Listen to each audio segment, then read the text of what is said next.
તારીખ 10 જૂનના રોજ સરહદ ડેરી દ્વારા અંતિમ ભાવ ચૂકવણીના ભાગરૂપે પ્રથમ રાઉન્ડનું ચૂકવણું શરૂ કરવામાં આવ્યું. સરહદ ડેરી સંયોજિત દૂધ મંડળીના પશુપાલકોને ડાયરેક્ટ બેનિફિટ ટ્રાન્સફર મારફતે અંતિમ ભાવનું ચૂકવણું કરવામાં આવ્યું. આ બાબતે સરહદ ડેરીના ચેરમેન વલમજીભાઈ હુંબલે જણાવ્યું કે સરહદ ડેરીએ ઐતિહાસિક 3.50 કરોડ રૂપિયાની અંતિમ ભાવ ચૂકવણીનો પ્રથમ રાઉન્ડ શરૂ કર્યો છે.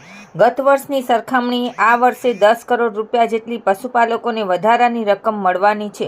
સાથે સાથે કેન્દ્ર સરકારના સહકારથી સમૃદ્ધિ પ્રોજેક્ટ અંતર્ગત સરકારની સૂચના મુજબ 7 તાલુકાની 50 દૂધ મંડળીઓના 3,917 પશુપાલકોને રૂપિયા 3 કરોડ 50 લાખની રકમ સીધી તેમના બેંક ખાતામાં ચૂકવી આપવામાં આવી છે. વધુમાં તેઓએ જણાવ્યું કે જે વર્ષ 2025-26 દરમિયાન કુલ 952 દૂધ મંડળીઓએ દૂધ ભરાવેલ છે, જેની અંતિમ ભાવની રકમ 50 કરોડ જેટલી થાય છે.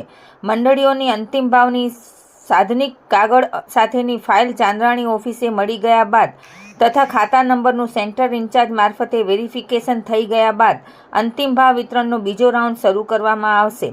ઉલ્લેખનીય છે કે ગત વર્ષે 40 કરોડ જેટલું અંતિમ ભાવ ચૂકવવામાં આવેલ હતું, જેની સરખામણીએ આ ચાલુ વર્ષે પશુપાલકોને 50 કરોડ જેટલી અંતિમ ભાવની રકમ ચૂકવવામાં આવશે, જેથી 10 કરોડ રૂપિયાની વધારાની રકમ મળતી થતાં ભર ઉનાળામાં પણ પશુપાલકોમાં દિવાળી જેવો ઉત્સાહ અને હર્ષનું વાતાવરણ છવાયેલું છે.